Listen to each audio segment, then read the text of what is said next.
নমস্কার বন্ধুরা, আমি সুস্মিতা বাংলা ক্যানভাস চ্যানেলে সকলকে স্বাগত জানাচ্ছি। আজ তোমাদের সাথে শেয়ার করছি একটা দারুণ নিরামিষ পদ, ফুলকপির একটা রেসিপি। আমি আজকে করব গোবিন্দভোগ চাল দিয়ে ফুলকপির ঘন্ট। এটা আপনারা যে কোনো নিরামিষ দিনে খেতে পারেন। শনি মঙ্গলবার আসলেই আপনাদের মনে হয় যে কী পদ রান্না করা যায় নিরামিষ, তো আপনারা এটা ট্রাই করবেন, দেখবেন খুব খেতে ভালো লাগে।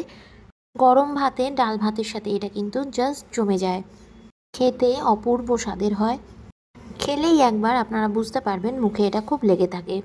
এই রেসিপিটা বানানোর জন্য আমি এখানে দুটো ফুলকপি নিয়ে নিয়েছি। ফুলকপিগুলোকে এইভাবে সাইজ করে কেটে নিয়েছি। খুব বড়ও না, আবার একদম ছোটও না, মাঝামাঝি সাইজ করে কেটে নিয়েছি। ফুলকপিগুলোকে আমি জলে একটু ভাপিয়ে নিলাম, যাতে করে এর মধ্যে যদি কোনো পোকা থাকে সেটা বেরিয়ে যায়, আর ফুলকপির একটা গন্ধ থাকে সেটাও এই জলে সিদ্ধ করলে সেটা বেরিয়ে যায়।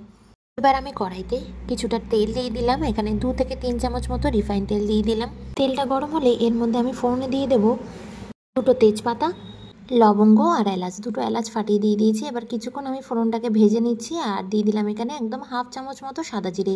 এবার সব কিছুকে কিছুক্ষণ মতো ভেজে নিলাম, 30 সেকেন্ড মতো ভাজলাম। সুন্দর একটা গন্ধ বেরোচ্ছে। ঠিক এই সময় আমি ভাপিয়ে রাখা ফুলকপিটা দিয়ে দিলাম। এবার কিছুক্ষণ আমি এটাকেও ভেজে নিচ্ছি। ফুলকপিটাকে খুব কড়া করে ভাজবো না, হালকা একদম লো টু মিডিয়াম ফ্লেমেই ফুলকপিটাকে ভাজবো। 2-3 মিনিট ভাজার পর আমি এখানে আলুটাও কিন্তু দিয়ে দিলাম। ডুমো ডুমো করে আলু কেটে নিয়েছি। আলু আর ফুলকপি একসাথেই ভেজে নেব। দুটোকে একসাথে কিছুক্ষণ ভেজে নেওয়া হয়ে গেলে এর মধ্যে আমি একটুখানি পরিমাণ মতো হলুদ গুঁড়ো আর নুন দিয়ে দেবো। হাফ চামচ মতো হলুদ গুঁড়ো দিয়ে দিচ্ছি, আর দিয়ে দেবো এর মধ্যে কিছুটা পরিমাণে নুন। 1 চামচ মতো নুন দিচ্ছি, যাতে সবটাই নরম হয়ে যায়। এবার সমস্তটা মিশিয়ে নিচ্ছি, আর এই মশলাগুলোকে দিয়ে 2-3 মিনিট কিন্তু কষাতে হবে মশলাগুলোকে, যাতে ভালো মতো মশলাগুলো এই আলু আর ফুলকপির মধ্যে ঢুকে যেতে পারে। এইভাবে 3 থেকে 4 মিনিট আমি ভালো করে ভেজে নিচ্ছি সব কিছুকেই। এবার এর মধ্যে আমি কিছুটা পরিমাণে আদা গ্রেট করে দিচ্ছি। আপনারা চাইলে আদা পেস্টও দিতে পারেন। এইভাবে আদাটাকে গ্রেট করে দিচ্ছি। 1/2 ইঞ্চি মতো আদা একদম গ্রেট করে এর মধ্যে দিয়ে দিতে হবে। আদার গন্ধটা কিন্তু খুব ভালো লাগে, কারণ এটা একটা নিরামিষ রেসিপি।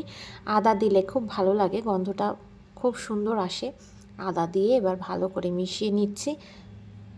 এবার এর মধ্যে দিয়ে দেব একটা টমেটো। ঘরে এরকম একটা ছোট টমেটো ছিল, সেটাই আমি টুকরো করে কেটে দিয়ে দিলাম। আপনারা চাইলে একটা বড় টমেটোও দিতে পারেন। আর টমেটোটা দিয়ে ভালো করে নাড়িয়ে চাড়িয়ে নিচ্ছি। 3-4 মিনিট এইভাবে ভেজে নিচ্ছি। এবার এর মধ্যে আমি দিয়ে দেব গোবিন্দভোগ চাল। আমি এখানে 1.5 কাপ মতো গোবিন্দভোগ চাল অ্যাড করে দিচ্ছি। এবার চালটা দিয়ে আমি সব কিছুর সাথে এটা মিশিয়ে ভালো করে চালটাকে ভেজে নেব। চালটাকে কিন্তু খুব ভালো করে ভেজে নিতে হবে। এইভাবে সব কিছুর সাথেই আমি চালটাকে ভেজে নিচ্ছি, আলাদা করে ভাজছি না। খুব বেশি কিন্তু ভাজবো না, তাহলে কিন্তু সেদ্ধ হতে সময় লেগে যাবে, শক্ত হয়ে যাবে চালটা। ভাজা যতটা হয়েছে, এবারে আমি এর মধ্যে পরিমাণ মতো জল অ্যাড করে দেবো সেদ্ধ হওয়ার জন্য। প্রপারলি পরিমাণ মতো জল অ্যাড করে দেবো, যাতে ফুলকপিটা আর আলুটাও নরম হয়ে যায়, একদম সুসেদ্ধ হয়ে যায়, আর চালটাও ভালো মতো সিদ্ধ হয়ে গিয়ে একদম নরম হয়ে যায়। এবার জলটা দিয়ে ভালো করে এইভাবে নাড়িয়ে চাড়িয়ে দিলাম। এবার ভালো করে এইভাবে মিশিয়ে দিয়ে আমি ফুটে ওঠার এটাও অপেক্ষা করছি। এটাকে ঢাকা দিয়ে আমি সেদ্ধ করে নেব। আর কতগুলো আমি চেরা কাঁচা লঙ্কা দিয়ে দিলাম। এবার নাড়িয়ে চাড়িয়ে এটাকে ঢাকা দিয়ে দিলাম। ঢাকা দিয়ে 5 থেকে 7 মিনিট রেখে দিলাম এটা সেদ্ধ হওয়ার জন্য। ঢাকাটা তুলে নিয়েছি। এবারে অ্যাড করছি আমি পরিমাণ মতো নুন। আমি চেখে দেখলাম নুনটা একটু কম হয়েছে, তাই নুনটা একটু দিয়ে দিলাম। আবারও আমি 5 মিনিটের জন্য ঢাকা দিয়ে রেখেছিলাম। ফুটে উঠলেই কিন্তু আপনারা এটা নুন ঝালটা চেক করে নেবেন। নুন ঝাল মিষ্টি কিন্তু অবশ্যই দেবেন এর মধ্যে।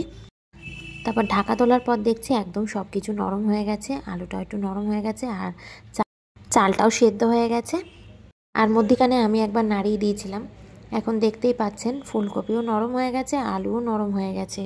আমি চেক করে দেখে নিয়েছি সব কিছুই ভালো মতো নরম হয়ে গেছে। এবারে আমি অ্যাড করে দিচ্ছি পরিমাণ মতো চিনি। এই রান্নাটায় কিন্তু অবশ্যই একটুখানি চিনি দেবেন, কারণ এই রান্নাটা একটু মিষ্টি মিষ্টি হয়।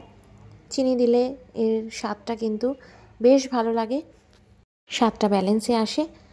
তারপরে চিনিটা দেওয়ার পর ভালো করে নাড়িয়ে চাড়িয়ে আমি এটাকে গ্যাসটা অফ করে দিলাম, কারণ রান্নাটা হয়ে গেছে, সব নরম হয়ে গেছে। এবার আমি সবার শেষে দিয়ে দিলাম গরম মশলা আর হাফ চামচ মতো ঘি। ভালো করে মিশিয়ে নিলেই 2-1 মিনিট আরও রান্না করে নিলেই কিন্তু একদম আমাদের এই নিরামিষ রেসিপিটা রেডি হয়ে যাবে।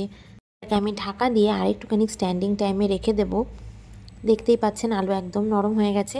তারপর আমি এটাকে গরম ভাতের সাথে সার্ভ করব। আপনারা চাইলে এটা গরম রুটির সাথেও সার্ভ করতে পারেন। তৈরি হয়ে গেল নিরামিষ দিনের জন্য গোবিন্দভোগ চাল দিয়ে ফুলকপির এই ঘন্ট। আপনারা চাইলে এটা বাড়িতে তৈরি করতে পারেন। আর কেমন লাগলো অবশ্যই কিন্তু কমেন্টসে জানাতে ভুলবেন না। ভালো লাগলে লাইক করবেন, আর চ্যানেলে নতুন হলে অবশ্যই সাবস্ক্রাইব করে নেবেন। পাশে থাকা বেল আইকনটা অবশ্যই প্রেস করবেন নতুন ভিডিওর আপডেটসের জন্য। ভালো থাকবেন, টাটা।